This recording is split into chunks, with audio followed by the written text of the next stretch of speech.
Hi, everyone. I'm Peter. I'm just going to see if I can set up my notes here that we can see them.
Well, so much for that experiment. Welcome, everyone.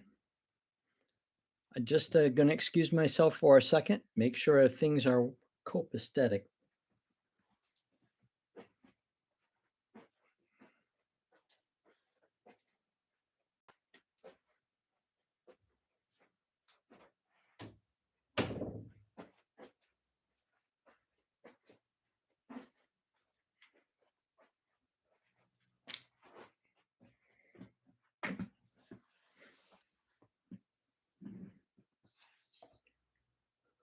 Um, hmm.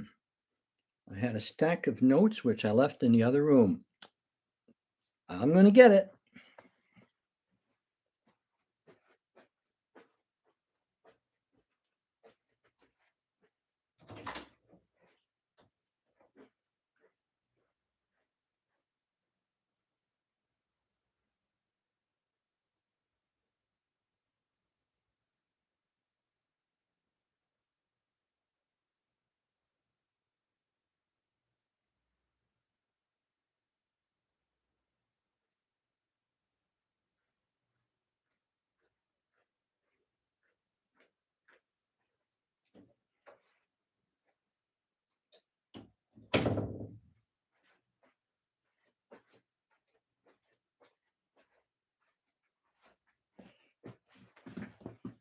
I am finally here. Welcome, everyone. My name's Peter Lemieux.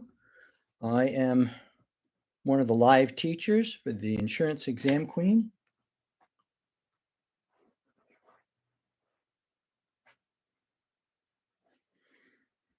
My staff is not working on what they're supposed to be working on. Well, welcome, everyone. This is going to be a little kind of an informal discussion, but I have come to the conclusion after many years of teaching how to pass an exam, the reason this test is so difficult has to do with the meaning of the words, vocabulary, right? So if I don't understand the vocabulary, everything's difficult. The questions don't make sense, the answers don't make sense, and I'm trying to figure out what I can put down for an answer, and I don't even know what it all means. So I thought what I would do, for the first time for me anyway, is just spend a little bit of time with you going over what I believe are key words in understanding property and casualty insurance. Now, what this means, for some of you, I'm going to go over words you already know. Okay, hang with me. Hopefully, I'll come up to ones that, kind of escape you. But I'm going to take a little bit of time this afternoon and just go through the words I believe are really important for you to know so that you can get the questions correct. I've been taking some practice exams lately just to stay sharp. But one of the things that they love to do is assume you understand things when they present the scenario. I'll give you a simple example. Instead of asking you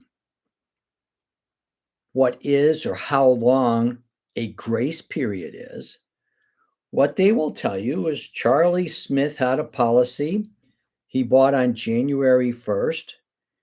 The following year, on January 1st, he did not make the payment, and a claim came in on January 20th. How much will the insurance company pay? All that is a question about, do you know how long the grace period is, and does the company have to pay or not? But it not once mentions grace period.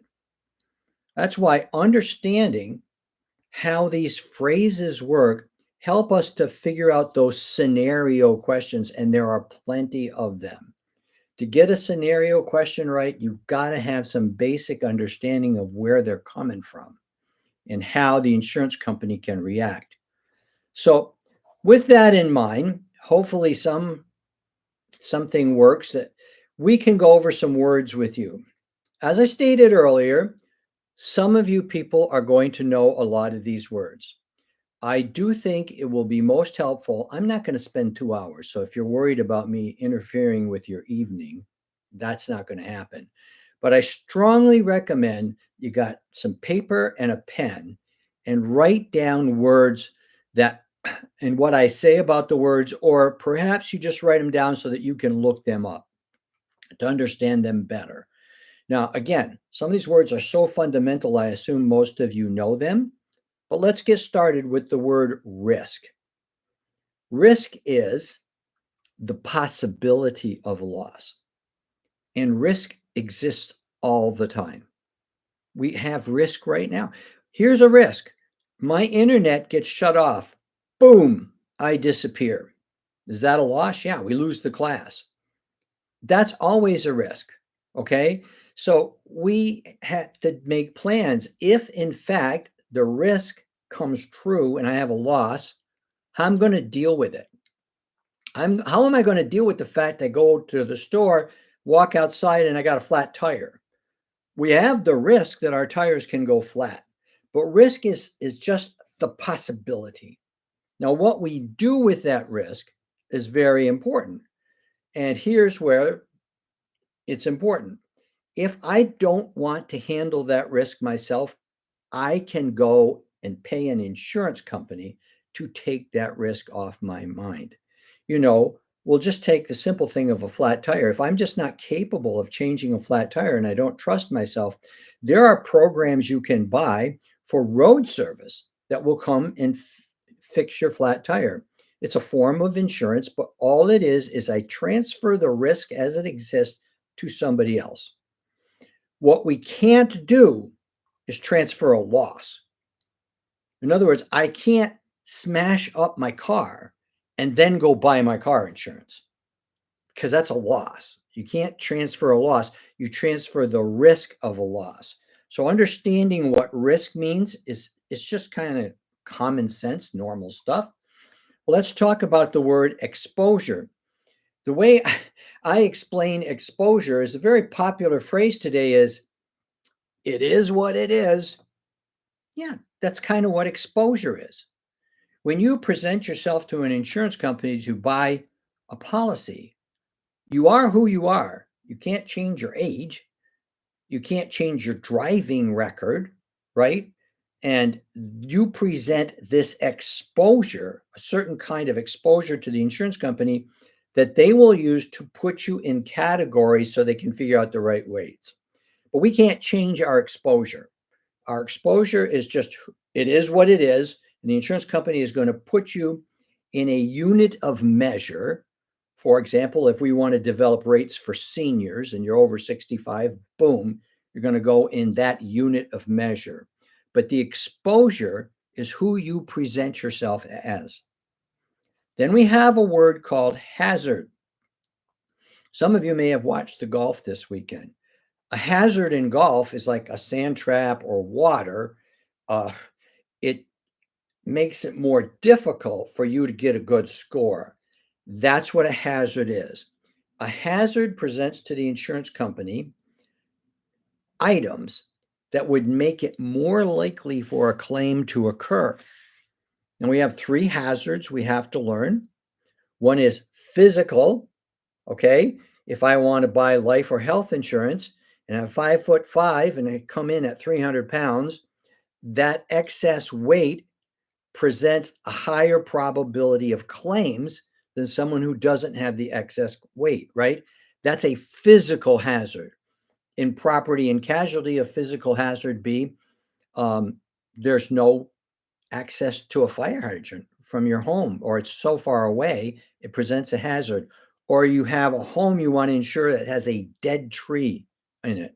Those are physical hazards, okay? There is a moral hazard.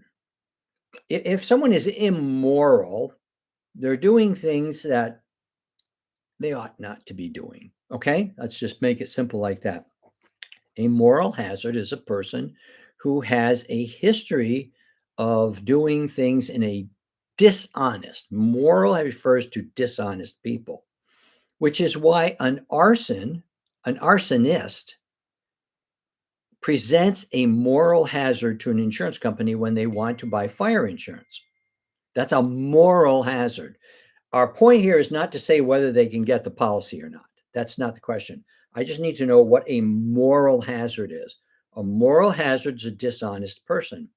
And then the third one looks like the second one. It's moral with an E at the end.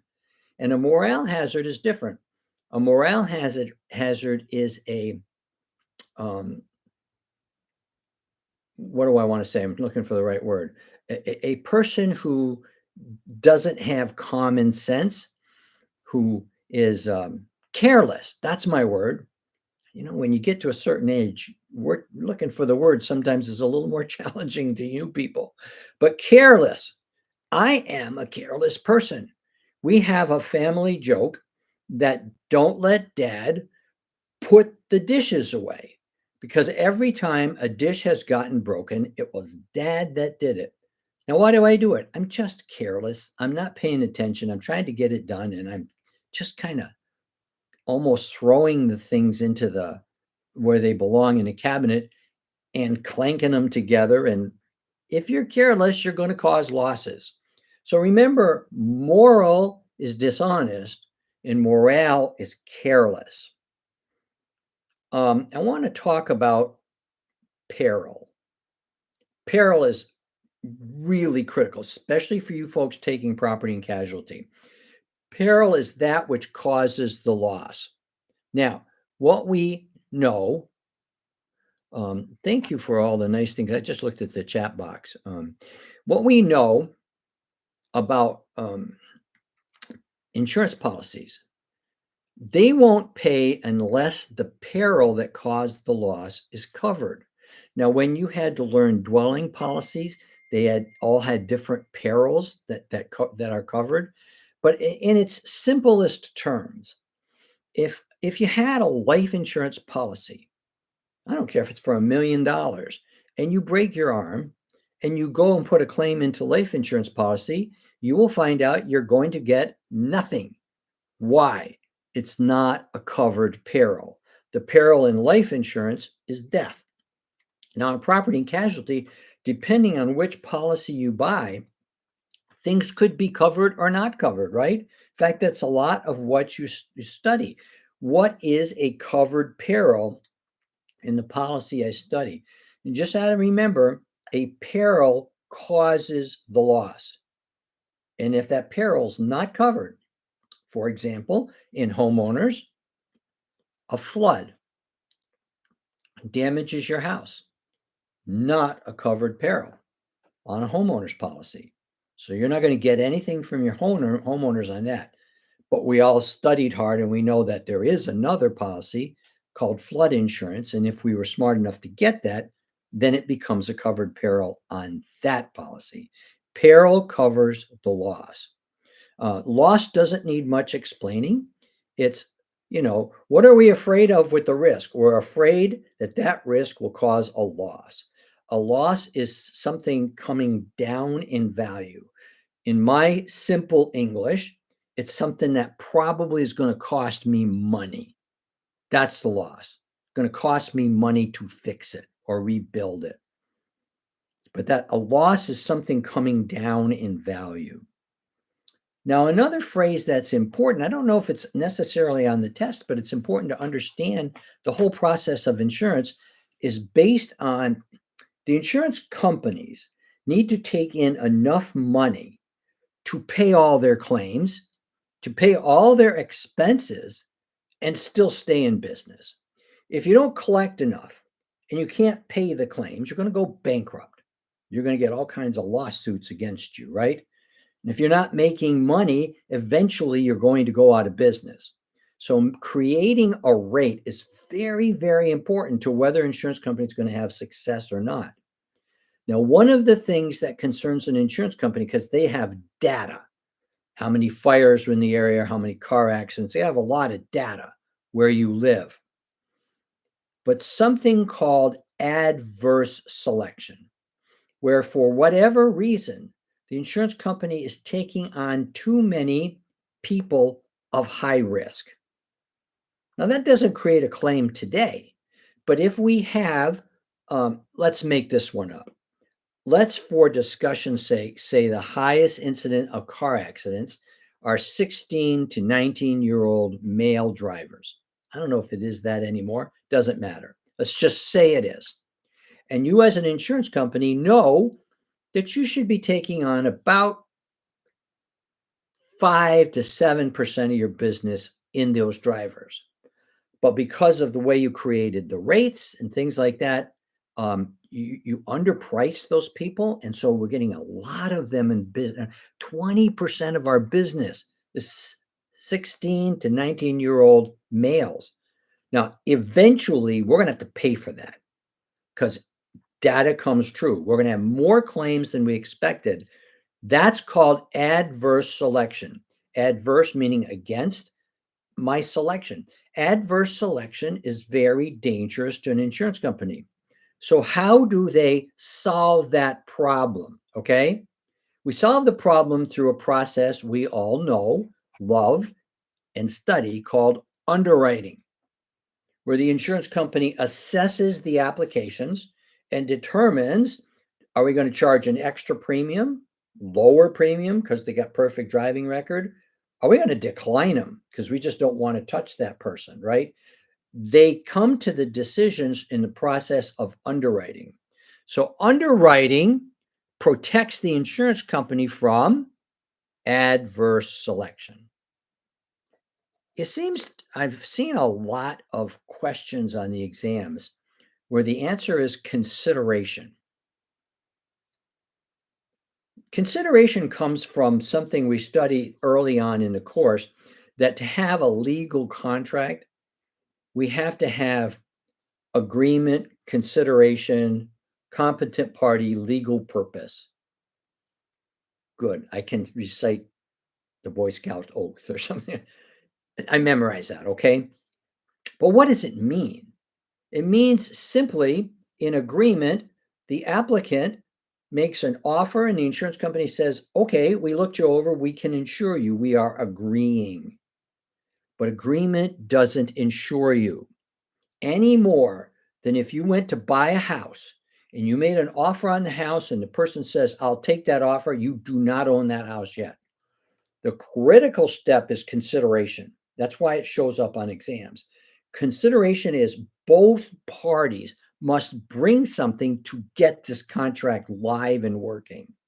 For the insurance company, they have to make a legal promise to pay claims, where they're going to tell you, we will insure you for these perils for this amount. We would call that a policy. But what does our client do for consideration? They're supposed to give us an honest application, but the biggest one is money. Very easy to remember. No money, no coverage. It's just like buying that house. It's not yours till you have closing and you give that seller money. whether it came from a mortgage or whatever. Once they get the money, then you get the deed, right? So consideration is about the transferring or paying of the policy. And you have a lot of questions on the test. They'll ask you, is this covered or not? And one of the things you want to look for was a payment made. Because if the payment's not made, there's no consideration. And sometimes they'll even say, insurance company didn't pay a claim because of this and this. What principle did they deny the claim on? The principle of consideration. So let's remember, consideration is about paying for it. You don't pay for it, you're not covered. Pretty simple to understand. There are some words about insurance that we're supposed to know, and the two that throw people off are aleatory and unilateral. Now, Melissa, and by the way, you want more details on P&C, you should all buy Melissa's property and casualty course. That's her sweet spot. She sold property and casualty, and she's a magnificent teacher. She'll go a lot more in detail than I will, just kind of giving you this vocabulary lesson. But the aleatory, she came up with this phrase, a lottery. Kind of looks a little bit like aleatory. It's a good way for our brain to make connections. Well, how does that work?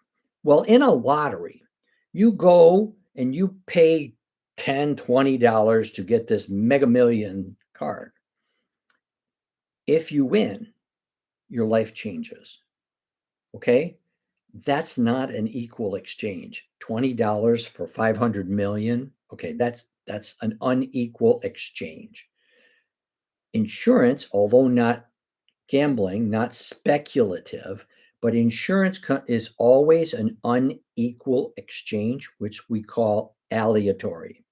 Simply spoken, I pay, I'll make up a number, $1,000 a year to insure my home for $350,000. 1,000, 350.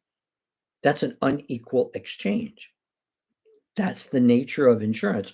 You're always going to pay less than the insurance you buy. This is not hard to understand because you wouldn't buy an insurance policy for $400 that will only pay you $400 if you have a loss. Why bother? You're buying to transfer the risk. You need more. You must buy an aleatory contract where the benefit is more than what you pay, similar to a lottery ticket. Now, the other word, unilateral, here's how I teach unilateral. The word uni always means one. If you're riding a unicycle, you're riding a vehicle with one wheel. Okay, people have a unibrow, one brow. Uni means one. So in unilateral, what we're saying is we have two parties in an insurance contract, right? The insured and the insurer, the two parties. Only one is legally bound to keep their promise. That's called unilateral. Our clients, the insured, or ourselves, we're supposed to pay premiums. If I don't pay my premiums, the insurance company can't sue me. I'm not breaking the contract because I wasn't required. Obviously, I'll lose the insurance, but I don't break the contract in the sense that they can sue me. Not so for the insurance company. If the insurance company doesn't pay on a valid claim, they can and will get sued, and they're going to have to pay it. Law requires the insurance company to keep their promise. It doesn't require the insured. So if only one party has to keep their promise, we would call that unilateral. So a couple little tricks about aleatory and unilateral. Now here's a word that just when we teach it or something like that, we just assume you guys all know this word, and you probably all do. But it's a key word in insurance, and the word is indemnity. When an insurance company insures someone, they indemnify them. Indemnity. You guys should know that. If you don't, let's make it as clear as possible. Connect indemnity to the word restore. We will restore you to where you were, but we're not going to make it profitable for you. Simple example. You're driving a Toyota Camry and it gets totaled. The insurance company's not going to give you enough money to go and buy a Ferrari. Okay, that's not indemnity. We'll give you enough money to buy a similar year Camry to restore you to where you were. So the principle of indemnity is not to improve you, but to put you back to where you were before the loss. And that's the key to insurance. When I damage my car and I want it fixed, I want it put back to the condition it was in before. You don't need to give me a new car to put a fender on, okay? But just put me back to where I was. Thank you. That's what you pay the insurance company for. And we call that indemnifying, okay? Indemnity. We have sections in the test about the answers that people put on their exams. Are they a representation or a warranty? Most of the answers people give us are representations. So let's start with warranty. Warranty sounds a lot like guarantee, and that's a good way to remember it. If I am giving a guarantee, we are promising the insurance company that this information is accurate. Inaccurate can cause all kinds of problems with the contract. So, what would be a warranty? I contend the VIN number on your car, that's got to be correct. Otherwise, we're insuring a wrong car. If you're buying insurance on a property, the address of the property has got to be warranted. I'll step outside insurance and make a better example. When you apply for a mortgage, if you've ever had that pleasure, you got to tell them everything about yourself, how much money you owe on your credit cards, what your salary has been for the last 3, 4, 5 years, what debts you have. I mean, you got to disclose all that information. And you sign a document that says that you guarantee that information to be true. That's a warranty. And if you think they're not serious, you probably have never heard about mortgage fraud. If you lie on a warranty in mortgage, you can go to prison. So when we say warranty, this is something absolutely has to be true. But most of the information we give insurance companies is representations. And what do we mean by that? It's true to the best of my knowledge.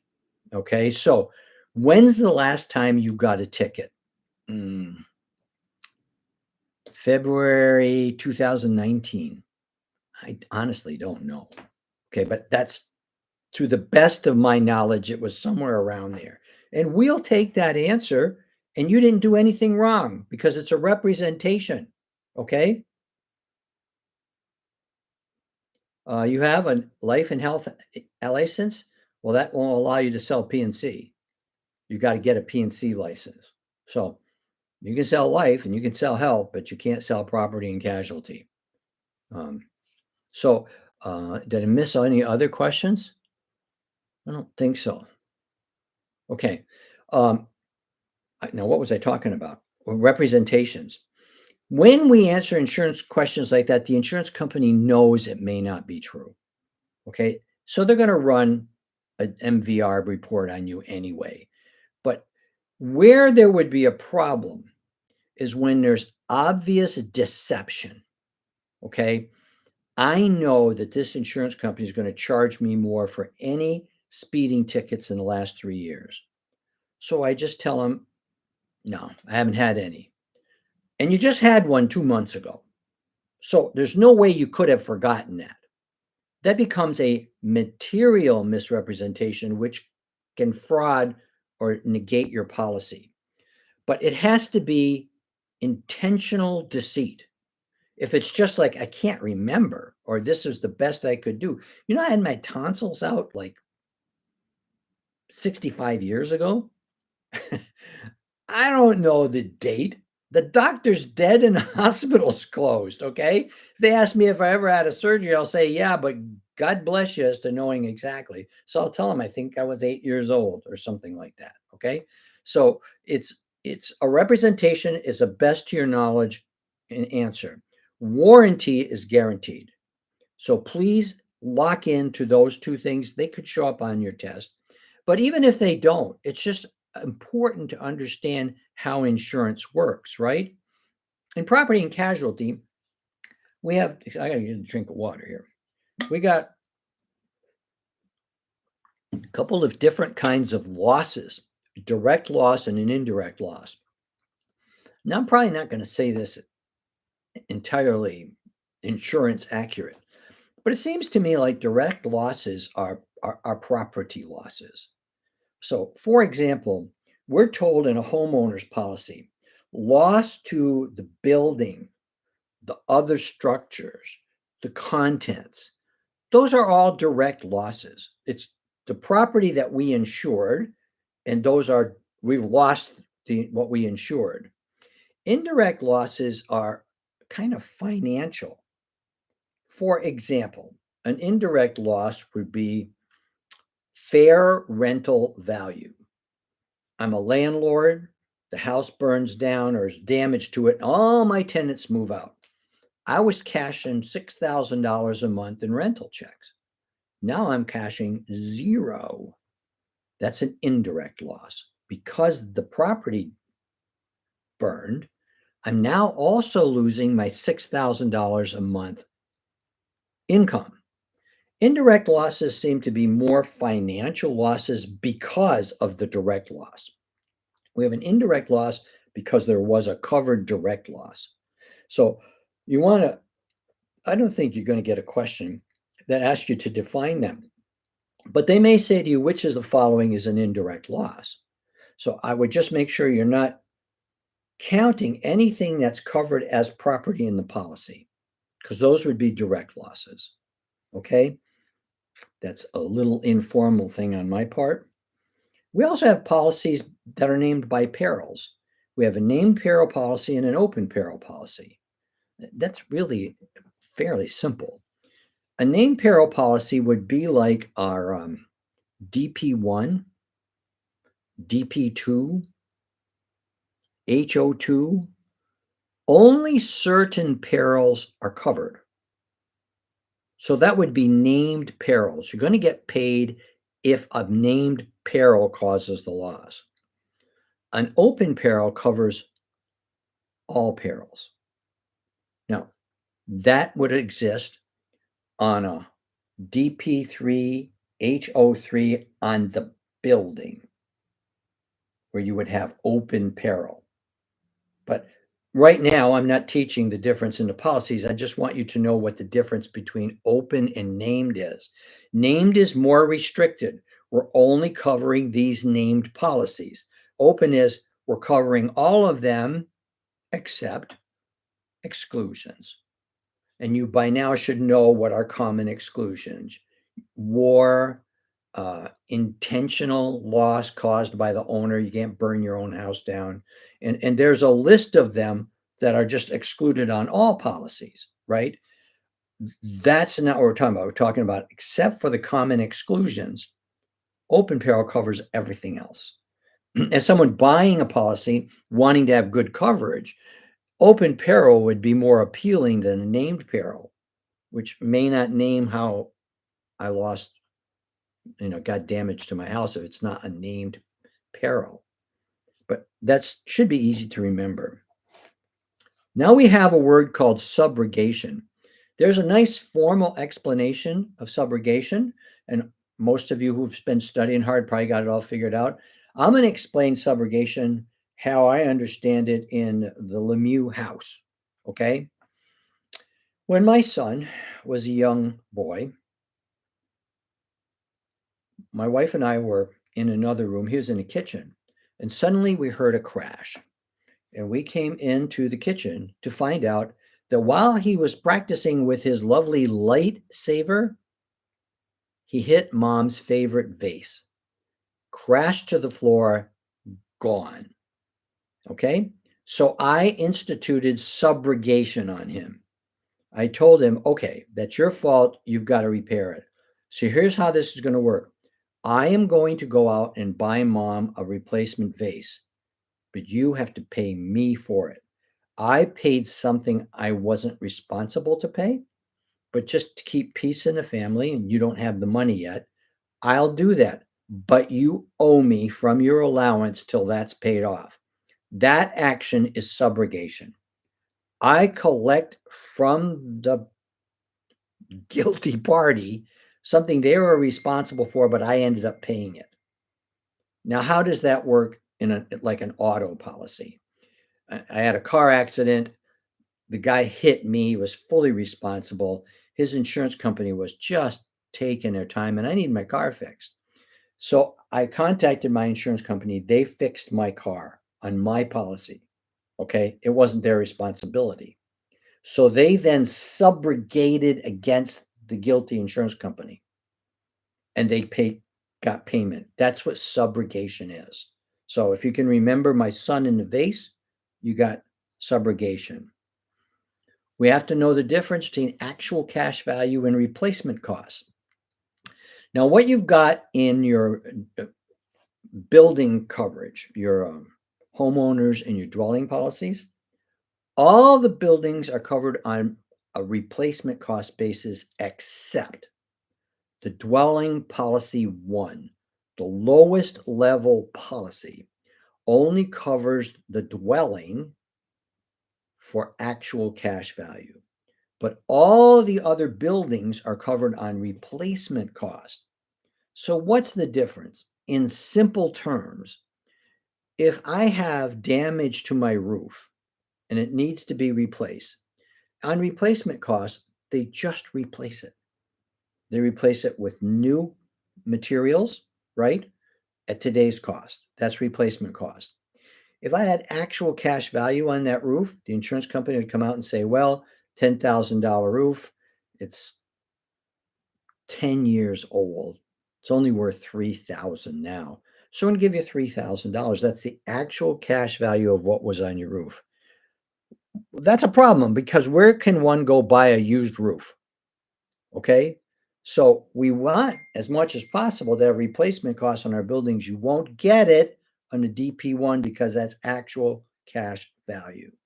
Actual cash value takes into account depreciation.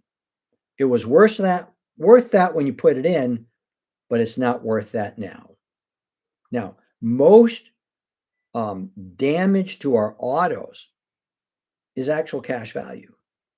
Okay, you bought a car for 30 grand. It's 5 years old. We're looking up on Blue Book. It's worth 18,000 now. That gets totaled. We're going to give you 18,000, enough to go buy another used car. We're going to depreciate it. That's actual cash value. Okay, and so you got to know the difference between actual cash value and replacement cost. Salvage. Once an insurance company pays a total claim on you, the materials they paid you for are owned by the insurance company. They totaled your car, that wreckage is the insurance company's. So they can sell the parts, they can rebuild, they can do what they want, but it's not yours anymore. They paid you for the salvage. Salvage now is owned by the insurance company. There is something called a proximate cause. Proximate cause is when there's a string of events where you got to go back to the original. So the simple example that's usually in the text is you've got damage and you go out to the house and there's just an immense amount of water damage in your house. But then you find out that water damage came from the firemen who were putting out a fire. So the real proximate cause is the fire. See, because I'm not covered by water damage, but fire is. So guess what? This is going to be covered. You got to go back through the line to find out what really started it.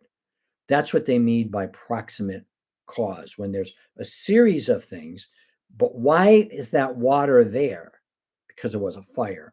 So that's what proximate cause is. I came upon these phrases the difference between contributory negligence and comparative. Contributory negligence is the worst kind of liability between the two, because what it says is if there's an accident and you contributed at all to that accident, you cannot collect from the other party at all because you contributed. So if there's an accident, somebody ran a stop sign, somebody else was inching out into the road, and the police write the report and they give 90% of the blame to the guy who ran a stop sign, but you got 10% liability because you had gone out too far. If you have contributory negligence, you cannot collect on the 90% guy because you contributed. I think it stinks. but if you contribute at all, your insurance company's got to pay for it. You can't collect from the other party. One that's more fair is comparative. If you had comparative negligence, the 90% guy, his insurance company would have to pay 90% of the damage and you would pay 10. Comparative. Compare it. That's, I think, more fair. But you need to know the difference between contributory and comparative. And once you kind of got it clear in your mind, you should be okay if they throw that question at you.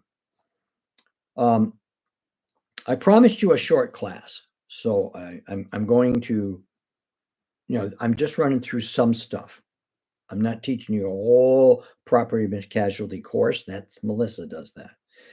There's three kinds of liabilities you should be aware of: absolute, strict, and vicarious.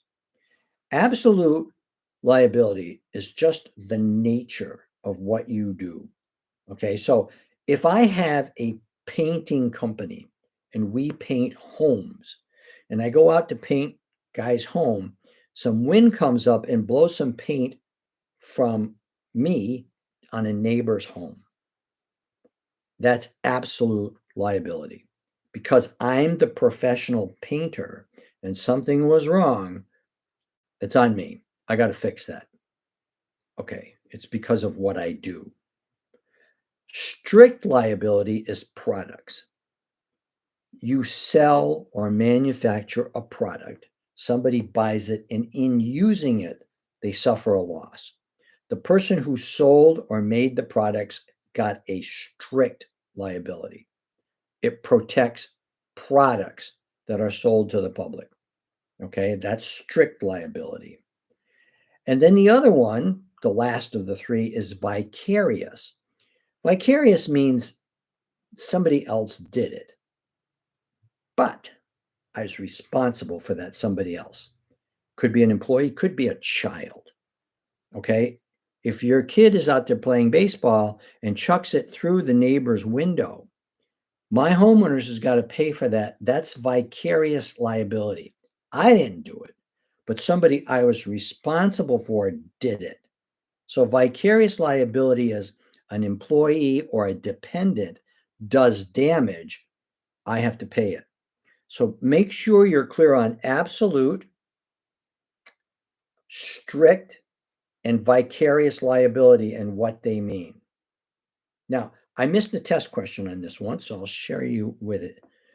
A guy had a pet lion. We all got neighbors like that, right? And the lion ate the neighbor's dog or something. They did something horrible.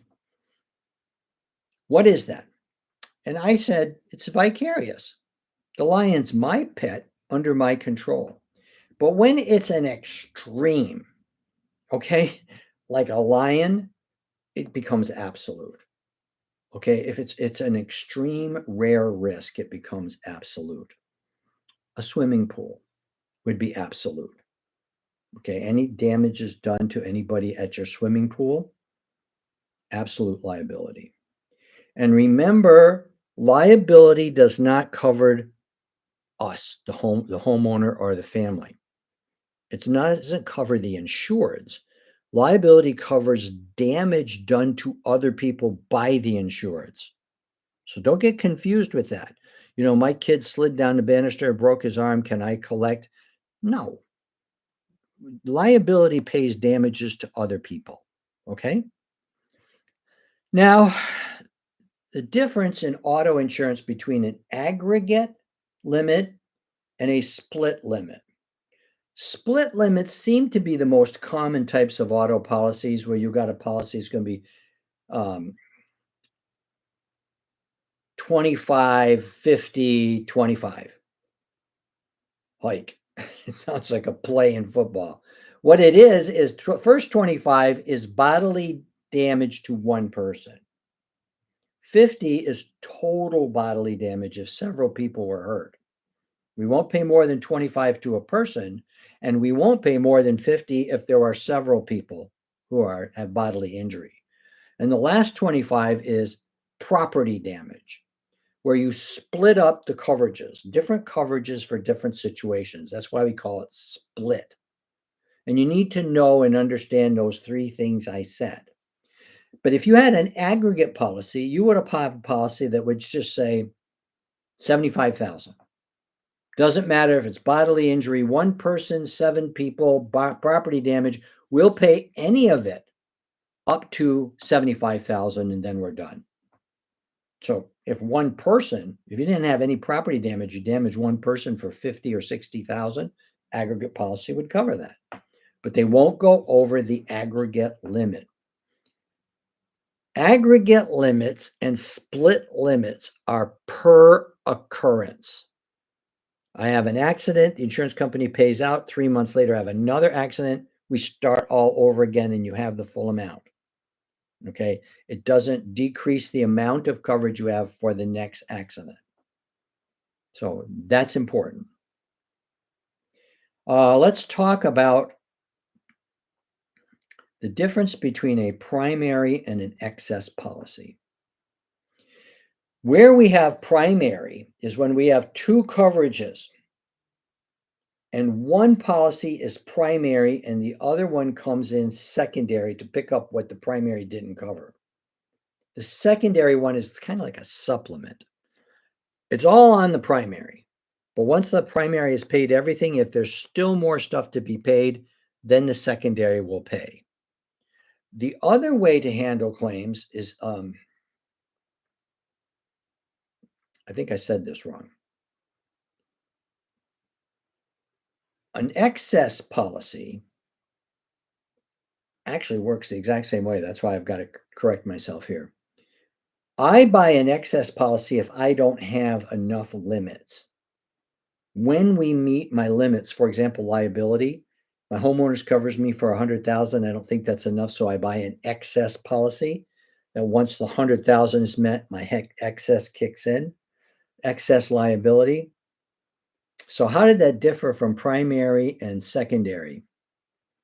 And I'm right now perplexed as to what exactly the difference is. I know with primary and secondary, you've got both coverages going on. With excess, the first one has to be completely exhausted before it pays. So forgive me for not being as sharp on that as I perhaps should have been. Let's move on. The difference between a notice of claim and a proof of loss. So you have a loss. Notice of claim. Basically, all you're doing with a notice of claim is you're telling the insurance companies, open the file. I'm not asking for any money yet. I came home, there was a burglary. Okay, windows smashed, TV sets missing, other stuff. But I want you to open a file. I'm going to be filing a claim. It's not the filing of the claim. It's like saying notice. And you're supposed to do that within 20 days of the loss, but it doesn't trigger any payments from the insurance company. It can be done orally. You don't have to put it in writing. You can do it with a phone call. Okay. Now, proof of loss is a request for payment. You get a form you have to complete, and you then list everything you lost and its value. And you send in the proof of loss to receive payment. That's supposed to be filed within 90 days of getting the claim form. Notice of claim opens the file, proof of loss. The insurance company will investigate it and pay what they're supposed to pay. They're different. Don't confuse them. I want to talk about the 3 dwelling policies and why they're so important. Dwelling policy 1, 2, and 3. They're important because they help us understand perils, and actually the 2 and the 3 are very much the basics of the homeowner 2 and 3. What we have, dwelling policy 1 is called basic. It hardly covers any perils at all. The basic policy covers 3 perils. You can, with extended coverage, get that up to like 8 or 9 perils, okay? But it's still very, very limited. When you go to dwelling policy 2, which is called broad form, this broad form is important. Broad form gives you a whole bunch of perils that aren't on the DP1. When we teach it, we ask you to memorize the word B, bice, golf. Those are the first letters of all the coverages in a broad form policy. We call it broad form perils. Now, I want to tell you something. Broad form perils covers a lot of different policies. The contents on a DP3, broad form perils. The contents on a HO2, HO3, broad form perils. Renter's policy, broad form perils. Most of our contents are covered on broad form perils, and some of our coverages A and B are also. It's the most common perils covered in policies. The only thing better is to have open peril that covers everything. And we only see that in a few circumstances.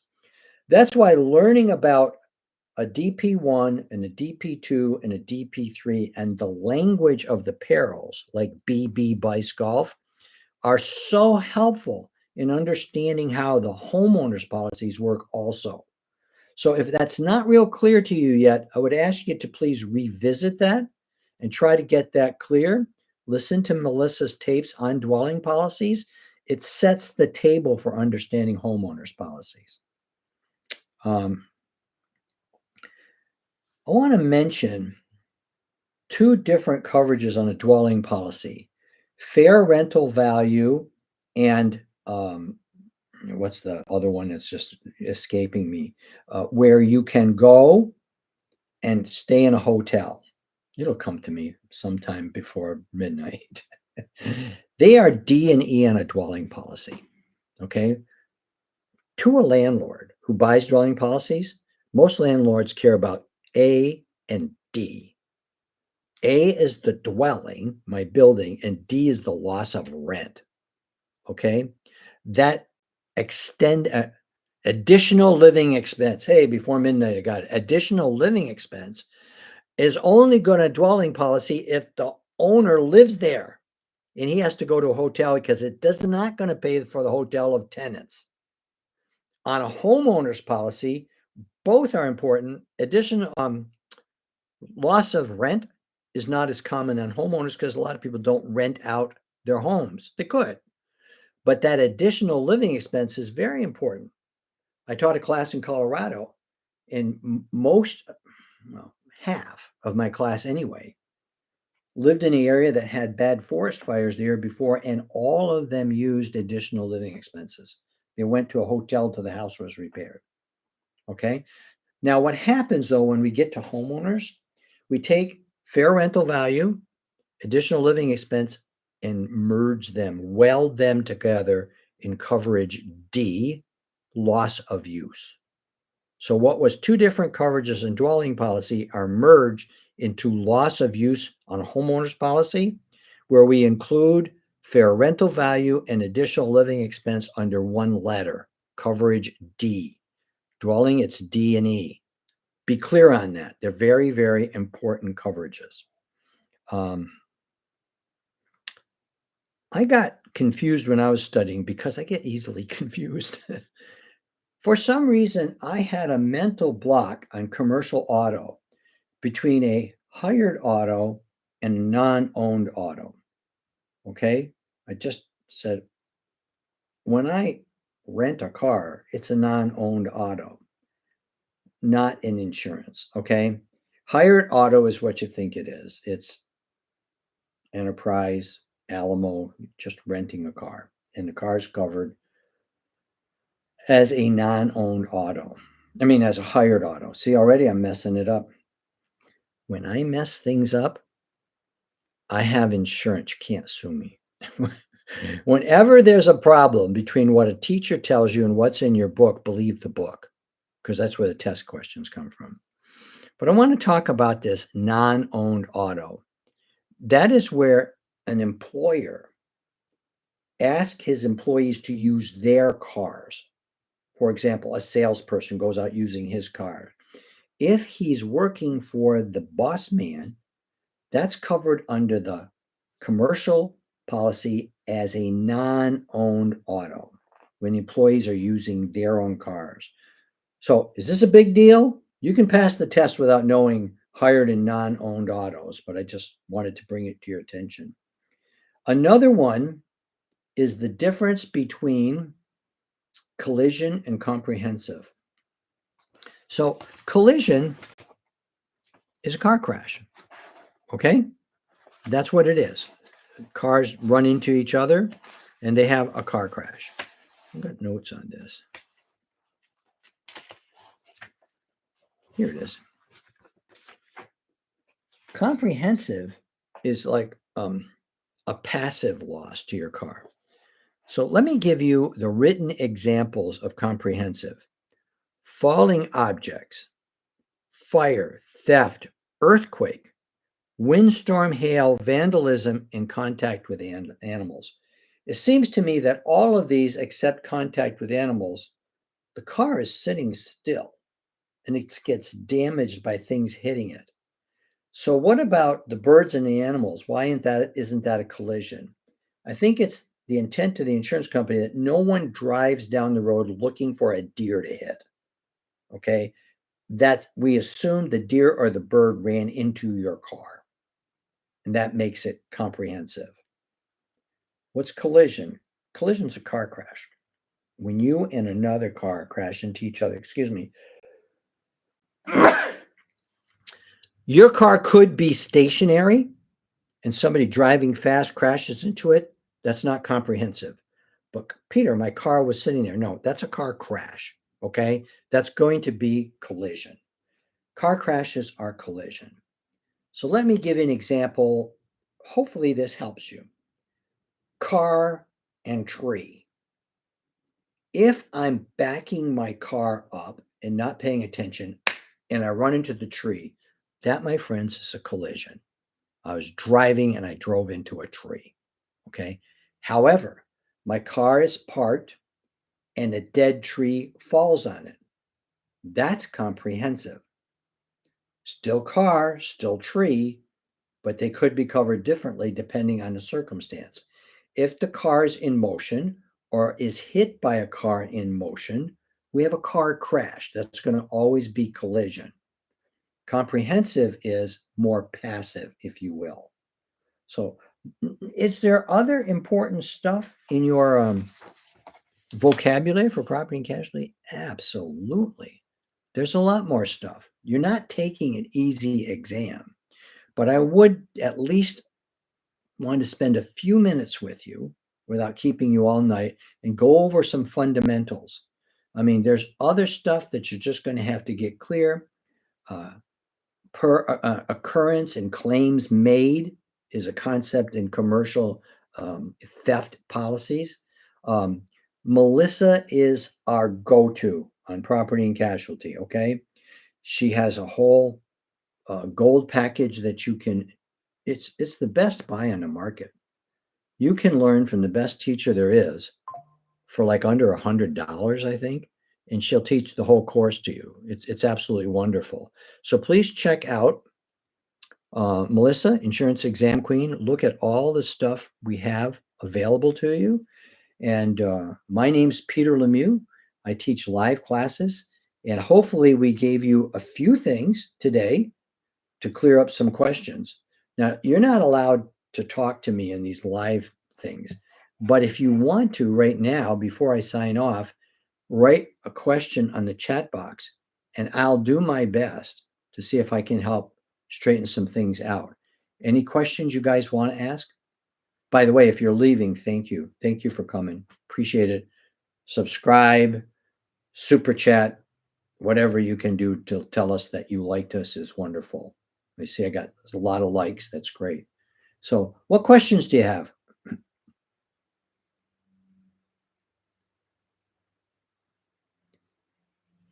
Thank you for the compliment. That's nice to hear.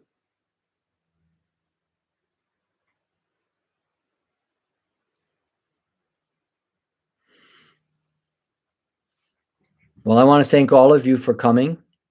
I will be signing off and look for us. I actually am going to go on a little vacation for 10 days.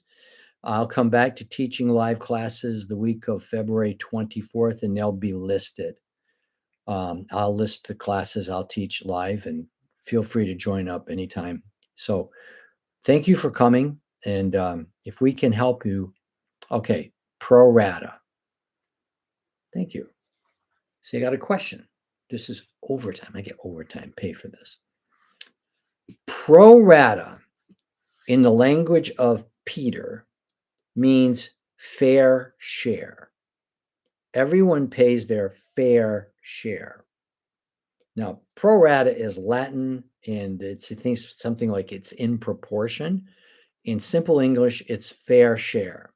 So I'll give you a simple example. We have a building insured by two companies. One company insures 80% of the building, the other company insures 20%. A claim comes in. We're going to ask the 80% company to pay 80% of the claim and the 20% company to pay 20% because they're paying their fair share. Okay, because the 80% took 80% of the premiums, right, for their insurance, and the other guy took 20%.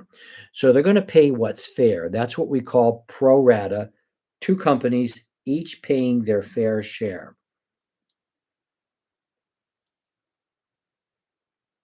Thank you very much, Brianna. Anything we got on the Insurance Exam Queen that I can help you, please do it. And I can't talk enough about my friend Melissa Dillon and what a great teacher she is, especially in P&C. So, anything else?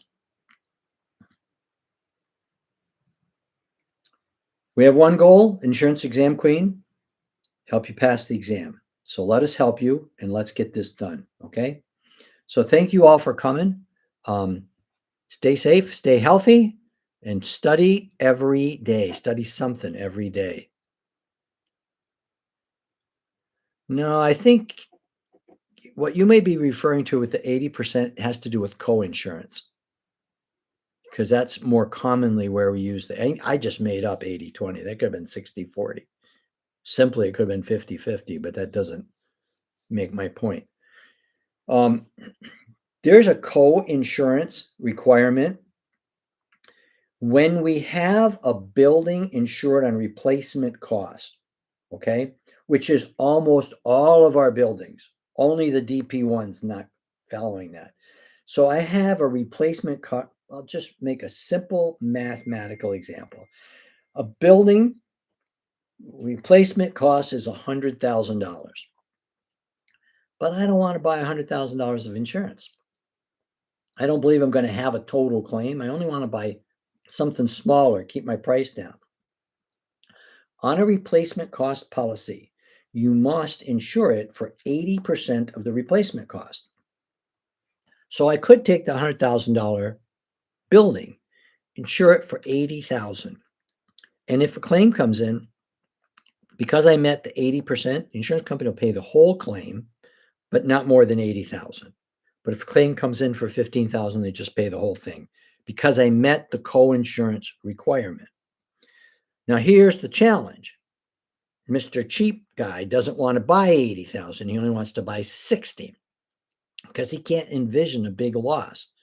When you don't buy 80%, the insurance company is not going to pay 100% of the claim. They're going to take the amount you bought over the amount you were required to buy, 60 over 80.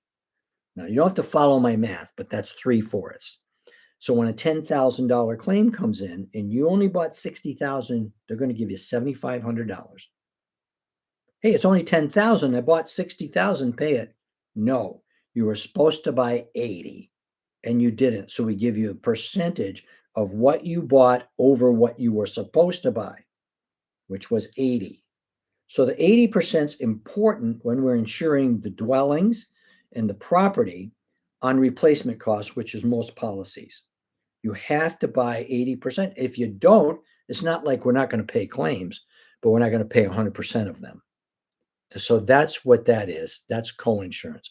Hopefully that is a start to understanding it. So once again, thank you. If you're coming up to the test, you should not have a day go by where you're not studying. Study something every day. Just keep your mind focused on the material. If you skip a few days of studying, you actually go backwards because you forget the stuff you learned because you're thinking about all the money you lost on the Super Bowl or something like that. Thanks for coming, folks. Have a great evening. Study hard, pass the test, and we'll see you in the future. Thank you.